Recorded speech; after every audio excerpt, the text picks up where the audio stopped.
This video is about quarterly capitalism. I will also talk about its significance, prospective consequences on companies, arguments in favor of quarterly capitalism, and arguments against quarterly capitalism.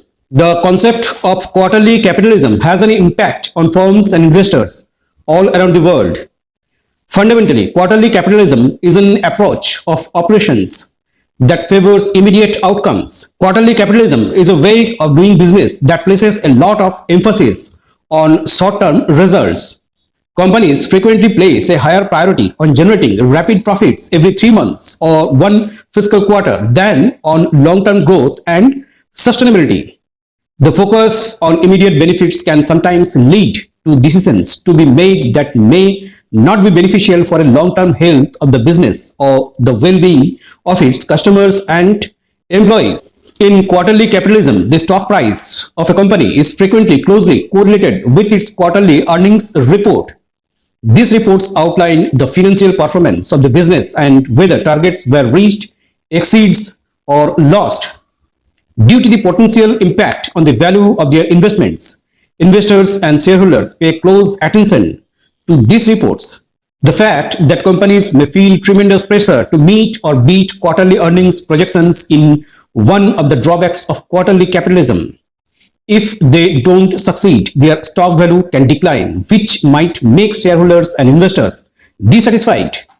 Some companies might turn to short-term tactics like cost cutting to avoid this, but this can have unfavorable long-term effects.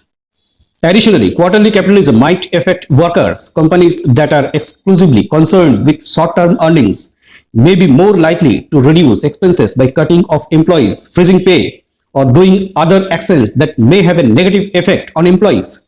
As a result, the workplace may become difficult and employee morale may decline.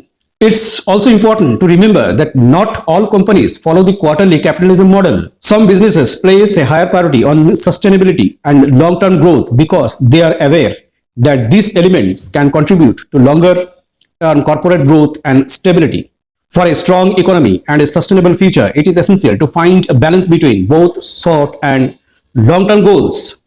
Quarterly capitalism, to put it simply, is a method of conducting business that focuses immediate profits and frequently puts tremendous pressure on businesses to fulfill quarterly earnings targets. Businesses must be profitable, but it's also important that they think through the long-term effects of their choices on their staffs, clients, and overall health. A vibrant economy and a sustainable future for everybody depend on striking a balance between short-term and long-term objectives.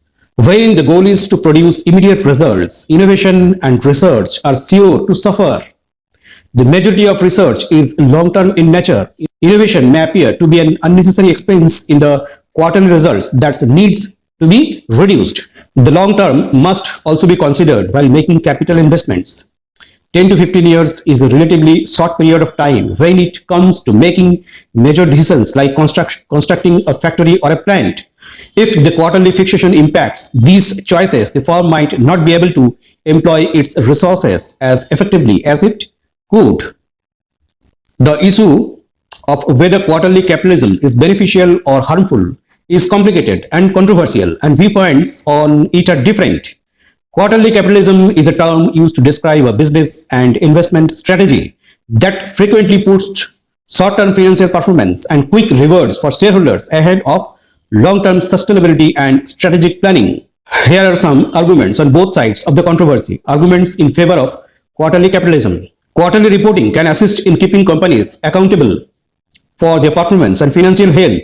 It can help investors determine whether a company is fulfilling its financial targets. Quarterly capitalism drives companies to remain competitive and efficient in order to accomplish short-term objectives. This can lead to cost-cutting and innovation. Frequent trading and the ability to exit investments rapidly can make markets more liquid and active, attracting more capital. Arguments against quarterly capitalism. Quarterly capitalism critics argue that encourages a short-term orientation in which companies seek short-term rewards above long-term viability.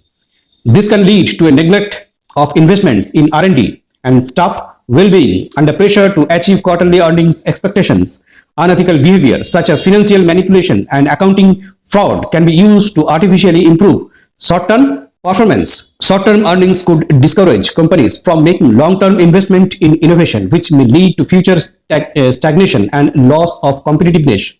Quarterly capitalism can lead to actions that harm the environment or ignore social responsibilities because they don't always result in immediate financial benefits. In practice, the influence of quarterly capitalism is determined by a variety of factors, including industry, specific firm, and regulatory environment. Some argue for a balance of short-term and long-term objectives, while others indicate for measures that reduce the excessive focus on quarterly performance. Finally, whether quarterly capitalism is viewed positively or negatively depends on one's perspective and values.